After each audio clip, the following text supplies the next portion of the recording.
Hello everyone, welcome to the Precious World. Here we come with question number 7 from the same exercise 6.2. Let's start. Now look at the question. Y double derivative plus 7 y single derivative plus 12y is equal to 21 e power 3t. Boundary conditions हमें यहाँ पर given है y of 0 is equal to 3.5, y derivative of 0 is equal to -10. जैसे हमने previous questions में किया है सबसे पहले हम बोथ साइड पे लेप्लास अप्लाई करते हैं। सेकंड स्टेप में हम लेप्लास हर फंक्शन के साथ सेपरेट करते हैं। जैसे यहाँ पर मैंने सबसे पहले लेप्लास अप्लाई किया है बोथ साइड पे, फिर हर फंक्शन के साथ लेप्लास को सेपरेट कर देते हैं। जैसे यहाँ तक वाई डबल डेरिवेटिव का लेप्लास किस तरह से लिखते हैं वो लिख देना है। लेप्लास डबल डेरिवेटिव का कैसे लिखना है, सिंगल डेरिवेटिव में कैसे इसका लेप्लास लेते हैं वो लिखना है, और साथ में लेप्लास ऑफ वाई को हम कैपिटल वाई एस से लिखते हैं। ये कैसे लिखना है अगर ये आपको अभी तक नहीं पता तो इसके लिए आप वीडियो देख सकते हैं, how to take Laplace of differential equations. फिर आपको इसका आइडिया हो जाएगा अच्छे तरीके से कि मैंने वाई डबल डेरिवेटिव को किस तरह से ये लिखा है और वाई डेरिवेटिव सिंगल डेरिवेटिव का लेप्लास कैसे ये आया। Plus 12 Y capital Y of S Laplace of E की पावर 3, जैसे हमने लेप्लास ई ए टी इसका लेप्लास हमने पढ़ा है एस माइनस ए, यानी कि जो पावर में लिखा होगा टी के साथ जो भी डिजिट होगा उसको एस में से माइनस करना है। जैसे यहाँ पर हमारे पास ए जो है वो 3 है तो 3 एस माइनस 3 आ जाएगा, इसका लेप्लास 1 ओवर एस माइनस 3। यहाँ तक क्लियर होगा। फिर हमने बाउंड्री कंडीशंस इस पर अप्लाई करनी है। जहाँ पर जो हमें इसकी कंडीशंस गिवन है वो ये है कि जहाँ y ऑफ 0 लिखा होगा वहाँ पर हमने लिख देना है 3.5 और y डेरिवेटिव ऑफ 0 उसकी जगह लिख देना है -10। इसी तरह मैंने कर दिया, यहाँ पर y ऑफ 0 लिखा है, यहाँ पर 3.5 आना था। y डेरिवेटिव ऑफ 0 यहाँ -10 लिखना है तो माइनस माइनस प्लस 10 हो जाएगा। इसी तरह S Y of S as it is, y of 0 की जगह मैं 3.5 लिखूँगी, प्लस 12 वाई ऑफ एस ये भी एज इट इज़ ये भी। अब क्या करना है, ये जो 7 है इस नेक्स्ट स्टेप में हमने 7 को मल्टीप्लाई कर देना है। 7 को इस टर्म के साथ मल्टीप्लाई करना है, बाकी सारा एज इट इज़ आएगा। 7 को फर्स्ट टर्म के साथ मल्टीप्लाई करेंगे, फिर 7 को सेकंड टर्म के साथ मल्टीप्लाई करेंगे तो ये आ जाएगा। यहाँ तक बस इसको थोड़ा सा सिंप्लीफाई किया और हमने इनिशियल वैल्यू कंडीशन इस पर लगा दी। फिर वाई ऑफ एस, जिस टर्म के साथ वाई ऑफ एस लिखा हुआ है हमने वो लिख देनी, यानी कि हमने वाई ऑफ एस को कॉमन लेना है। इस टर्म के साथ वाई ऑफ एस है, एक ये टर्म है और एक ये टर्म, तो इस तरह Y of S S square आ जाएगा, प्लस 7s आएगा और प्लस 12 आ जाएगा। 21 over S minus 3 as it is आएगा। ये माइनस 3.5s था तो अगर हम इक्वल के राइट हैंड पे लिखेंगे इसको तो प्लस 3.5, इसका साइन चेंज हो जाएगा, प्लस 10 और -24.5। जब इन दोनों को माइनस किया तो इसका आंसर आ जाता है -14.5। तो जब ये -14.5 यहाँ पर आएगा तो ये हो जाएगा +14.5। जो नेक्स्ट स्टेप है उसमें हमने क्या किया है, क्योंकि ये वाई ऑफ एस के साथ ये सारी टर्म मल्टीप्लाई हो रही थी तो हमने यहाँ पर इसके डिवीजन में लिख दिया, इस टर्म के साथ लिख दिया डिवीजन में, और जो ये टर्म थी इसके साथ डिवीजन में लिख दिया। अब इन दोनों टर्म्स को, इन दोनों का एलसीएम लेंगे। एलसीएम कैसे लेते हैं, s minus 3s square plus 7s plus 12, ये इसके एलसीएम में लिख देंगे। इसकी एलसीएम में दोनों ही टर्म्स आ रही हैं तो 1 मल्टीप्लाई कर देंगे 21 के साथ तो वही आ जाएगा। इसमें देखें, इसमें सिर्फ और सिर्फ ये वाली टर्म आ रही है तो ये टर्म इस टर्म के साथ कैंसिल हो जाएगी, तो क्या कौन सी टर्म बचेगी, s माइनस 3, वो मल्टीप्लाई कर देंगे हम ऊपर वाली टर्म के साथ, जैसे हम सिंपल एलसीएम इस तरह की टर्म्स का लेते हैं। फिर इन दोनों को मल्टीप्लाई किया है, मल्टीप्लाई करके जो एडिशन या सब्ट्रैक्शन जो भी हो रही थी इसको सिंप्लीफाई करके इसका यहाँ तक ये आंसर आ जाएगा।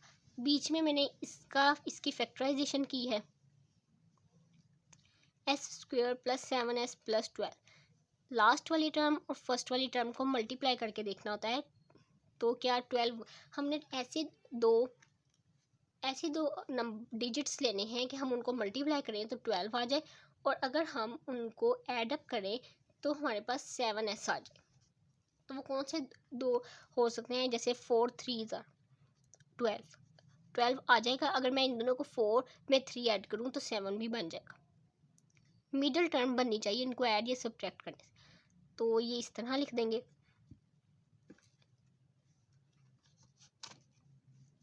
यहाँ से s को कॉमन लिया, s + 4 + 3s + 4।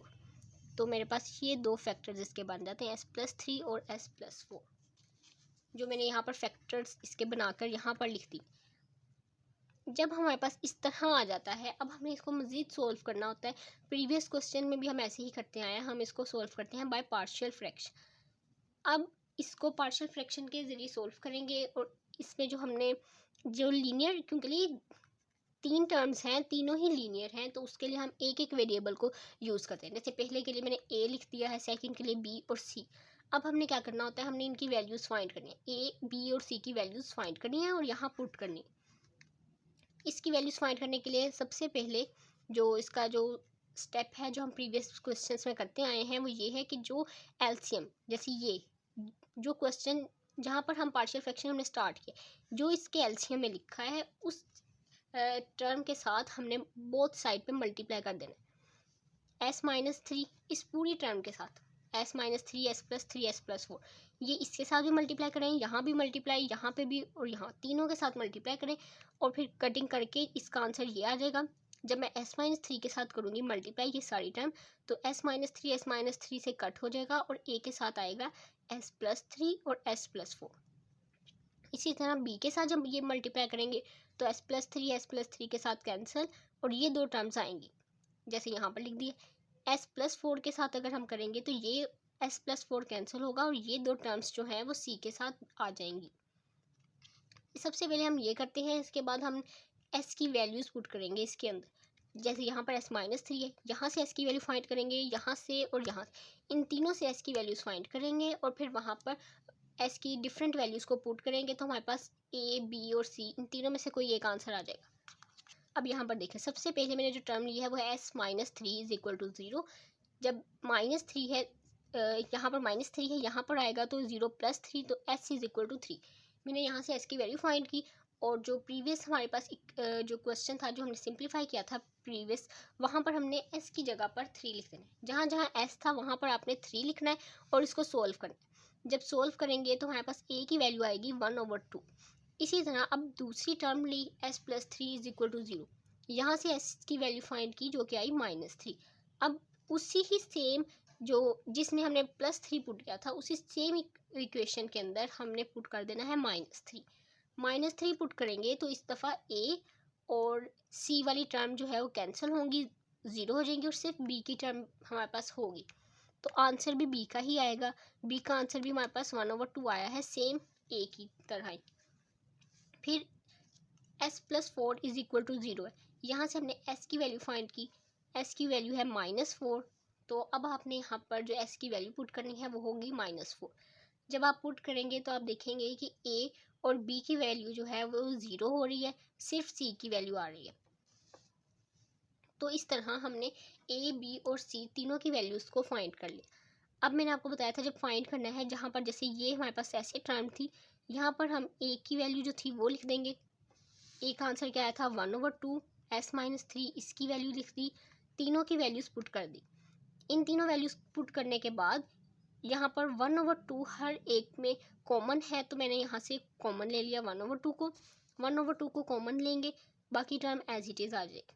अब हमने इसका लास्ट स्टेप करना है जो इन्वर्स लैप्लास अप्लाई करते हैं। इन्वर्स लैप्लास अप्लाई करना है, हर टर्म के साथ लिख दिया।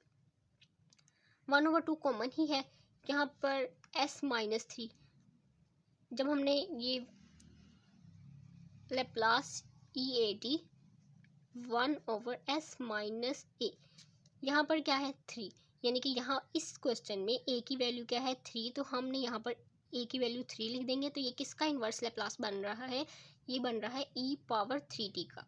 इसी तरह s + 3, सबसे पहले जो इस तरह होता है इसको आप माइनस में इस तरह करके लिखें ताकि हमें एग्जैक्ट पता लगे हमारे पास a क्या है। इस टर्म में जैसे यहाँ पर हमारे पास a3 था, यहाँ पर हमारे पास a-3, इस वजह से यहाँ पर मैंने -3t लिखा है। s+4, इसमें भी सेम ऐसे ही है, 1/s−4, s माइनस, इसमें a क्या है -4, तो इस वजह से यहाँ पर हमने लिखा है 5 एज इट इज़ आया है। ये किसका इन्वर्स लेप्लास है? ये इन्वर्स लेप्लास है e⁻⁻4t का। ये इसका फाइनल रिजल्ट है। Hopefully you understand each step in the easiest way, in the best.